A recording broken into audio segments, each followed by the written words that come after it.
If you could just tell me your name and tell me about your work and how it's tied in with international students. Dr. Richard Neil Oliver, and I have dealt with international students, medical students, interns, and residents at both the University of Ottawa and Queen's University in Kingston, Ontario.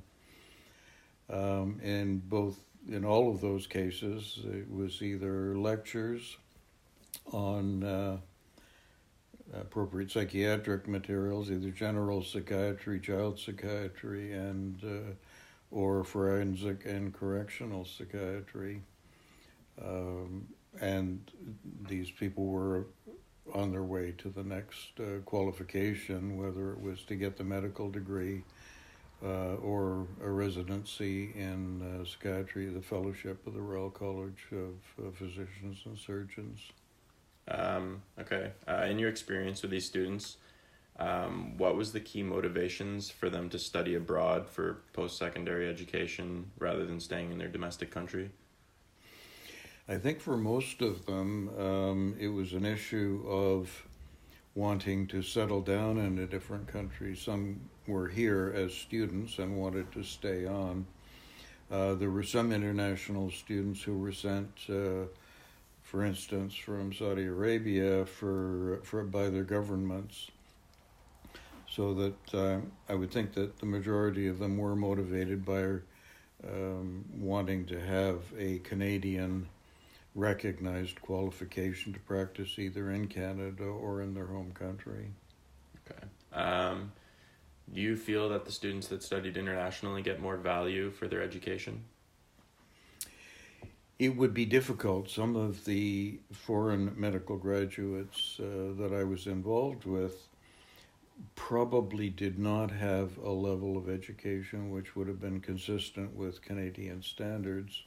However, most of them were able to deal with the differing requirements and complete successfully whatever programs that they were in. So after their graduation, would you say that their education level would be more valuable after studying abroad? I would think for many of them, having qualifications, international qualifications, and experience, of course, gave them a cultural and academic edge. Either in Canada, of course, homegrown people may not have that cultural edge. Certainly in their own countries, they would have more flexibility and what would be seen as either an equivalent or a higher level of education and experience. Out of these students that you worked with, what would you say would make a university appealing to them, and why they would choose either Queen's or Ottawa U as their university of choice? Many of them would have made multiple applications and frankly would have gone to a high-ranking university wherever they could be accepted.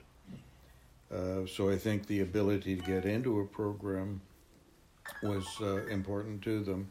And some of them had an idea that they wanted a qualification from a university with which they were familiar, either by reputation or advertising or having had professors in their home countries who had gone to either Ottawa or Queen's University in Kingston. Did you have any experiences witnessing student culture shock? And if so, could you talk about that? There were certainly some who had a culture shock, but that was more related to the way that the education was provided or the expectations of them, and their lack of familiarity with the Canadian medical scene. Most of them were well educated and acculturated by the time they got into the postgraduate training in, for instance, the residency programs in psychiatry, so that the interpersonal issues would not have been particularly significant. Some had differing ideas about the role of physicians and the respect or difference in how to approach or interact with the professors depending on their cultural upbringing. Did you have any experiences witnessing international student loneliness or isolation?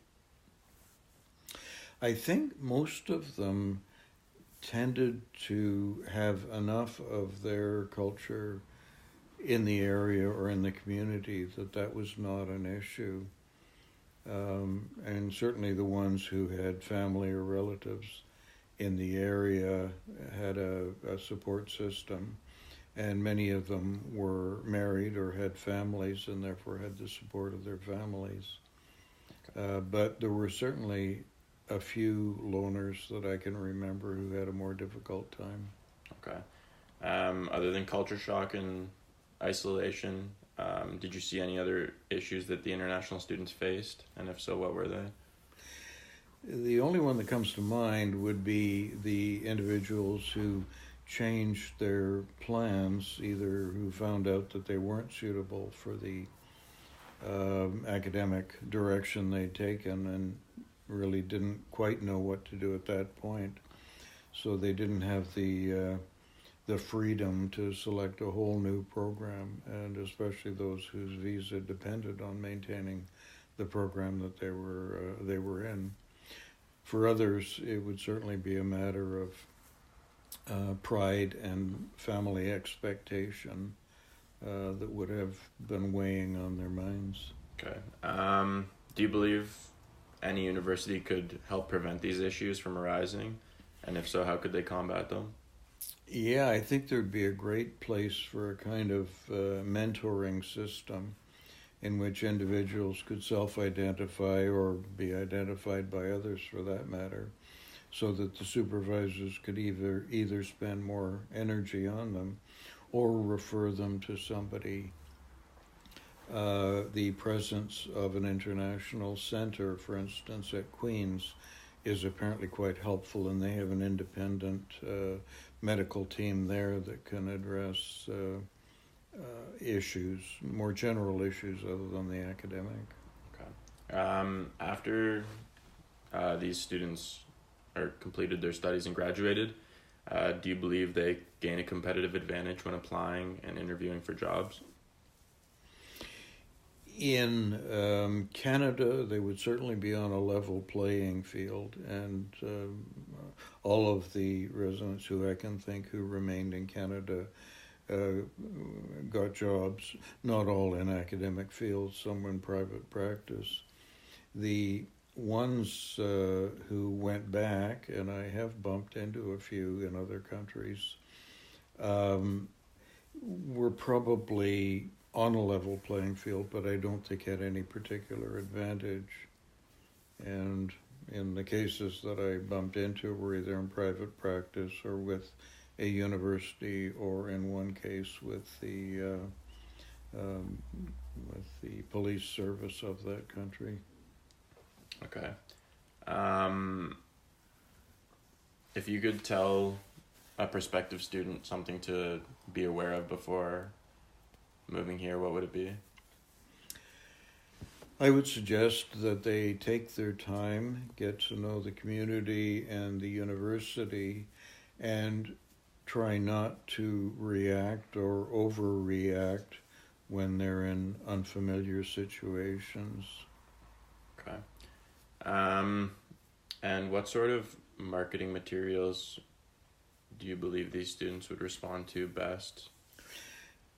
I think that individuals want to know how to get into a program, what are the expectations going through it, and perhaps most especially, what are their options when they finish the program, having invested 3, 4, 5 years in postgraduate training. Okay.